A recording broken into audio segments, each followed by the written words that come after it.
tauqiril muallimi iku setengah saking mulia ake guru. Alla yamsi ing yento ora lumaku sapa talib amamahu ing dalem ngarepe muallim.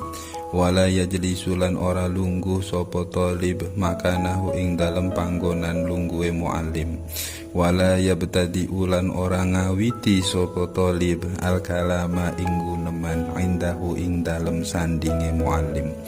Illa biidnihi angin kelawan idine muallim. Wala yaksirulan orang akeh sapa talib al kalama ing guneman indahu ing dalem sandinge muallim.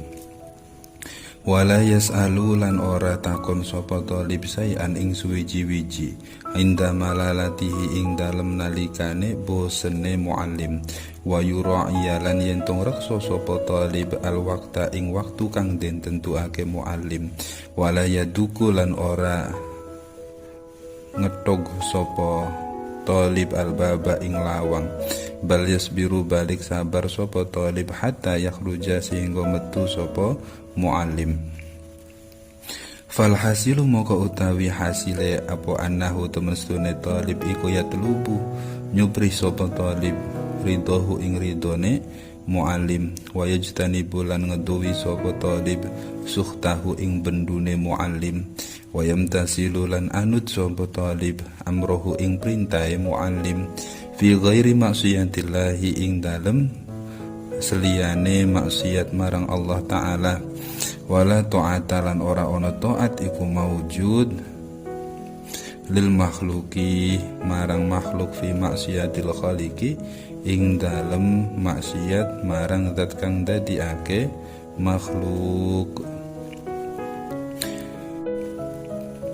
Pada pembahasan ini masih berkaitan dengan pembahasan sebelumnya, yaitu menghormati guru. Syekh Az-Zarnuji menjelaskan secara rinci tentang bagaimana sikap menghormati guru dan bagaimana sikap tidak menghormati guru. Pembahasan ini merupakan pembahasan yang penting untuk diketahui oleh pelajar, karena seorang pelajar tidak akan mendapat keberkahan dan kemanfaatan ilmu bila tidak bisa menghormati guru. Inilah perbedaan daripada tokoh pendidikan modern dan tokoh pendidikan klasik. Tokoh pendidikan klasik sangat memperhatikan tentang barokah dan manfaatnya ilmu, sehingga pada pembahasan ini Syekh Az-Zarnuji membahasnya secara rinci terkait sikap menghormati guru. Syekh Az-Zarnuji menjelaskan bahwa ada beberapa sikap yang harus dihindari oleh pelajar dalam rangka menghormati guru. Apa saja sikap yang harus dihindari itu? Antara lain adalah berjalan di depan guru. Jadi berjalan di depan guru itu termasuk daripada sikap yang tidak berakhlak. Selain itu adalah duduk di tempat duduknya guru, juga termasuk daripada sikap yang tidak berakhlak. Selain itu, berbicara sebelum dipersilahkan oleh guru juga termasuk daripada sikap yang tidak berakhlak. Banyak bicara di depan guru juga termasuk daripada sikap yang tidak berakhlak. Bertanya ketika guru sedang dalam kondisi lelah, itu juga termasuk daripada sikap yang tidak berakhlak. Terlambat masuk kelas juga termasuk daripada sikap yang tidak berakhlak. Mengetuk pintu rumah guru itu juga termasuk daripada sikap yang tidak berakhlak. Lalu timbul sebuah pertanyaan gitu ya. Apakah contoh sikap tidak berakhlak yang disampaikan oleh Syekh Az-Zarnuji ini adalah contoh yang sudah final? Artinya sudah final itu ketika seseorang melakukan hal-hal yang tadi disebutkan di atas, maka langsung dicap tidak berakhlak, kemudian tidak mendapat keberkahan dan kemanfaatan ilmu. Jawabannya tidak. Karena apa? Karena contoh tersebut merupakan contoh yang beliau ambil berdasarkan tradisi yang ada pada saat beliau menulis kitab ini.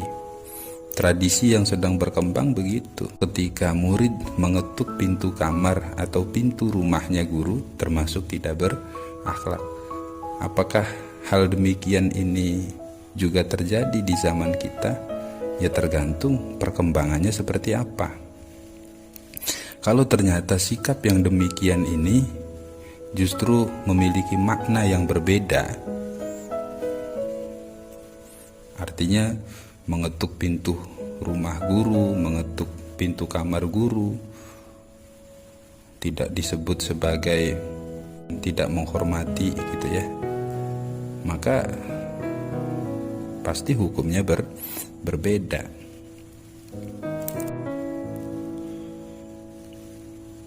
Oleh karenanya Syekh Az-Zarnuji tidak memandang bahwa semua contoh ini adalah final, karena standarisasi akhlak sejatinya terus berkembang sesuai dengan perkembangan zaman. Sebagaimana hal yang terjadi pada lembaga pendidikan pesantren. Ada pesantren modern, ada pesantren salaf, dan standarisasi akhlaknya kan berbeda. Kalau di pesantren modern ketika murid berjalan di depan guru itu kan cukup permisi aja dan jalan seperti biasa. Tapi kalau di pesantren salaf, hal yang begitu dianggap tidak berakhlak, karena harusnya itu ya permisi dan kemudian sedikit membungkuk gitu ya. Tradisinya begitu. Nah, kedua tradisi yang ada pada lembaga ini ya tidak salah, karena Syekh Az-Zarnuji tidak memandang pada bentuknya, tapi kepada makosidnya. Sikap itu adalah wasilah, makosidnya adalah apa di sana. Apakah sikap itu menandakan pada memuliakan atau tidak memuliakan begitu. Jadi akhlak itu akan berkembang dengan sendirinya. Oleh karenanya jangan kemudian antum malah memiliki pandangan bahwa akhlak di pesantren salaf lebih baik daripada pesantren modern. Ya tidak begitu, karena ada standarisasi yang berbeda. Begitupun akhlak yang terjadi di masyarakat itu kan berbeda, sudah tidak sama lagi dengan akhlak yang ada di pesantren gitu, karena ini kaitannya dengan tradisi.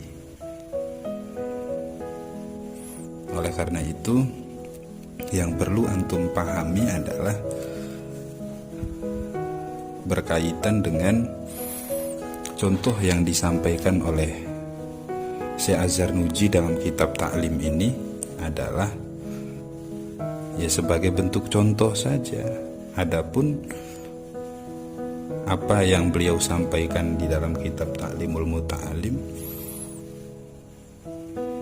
masih berlaku atau tidak sesuai dengan tradisi yang ada di lembaga tersebut.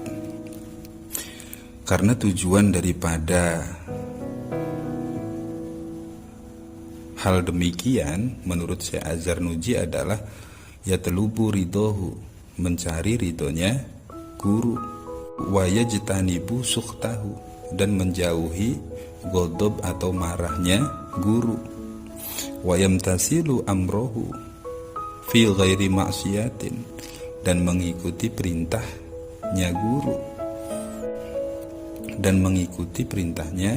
guru, yaitu perintah yang tidak melanggar syariat. Nah, mungkin antum harus memahami kitab itu ya demikian gitu ya. Jangan kemudian ditelan saja tanpa ada proses.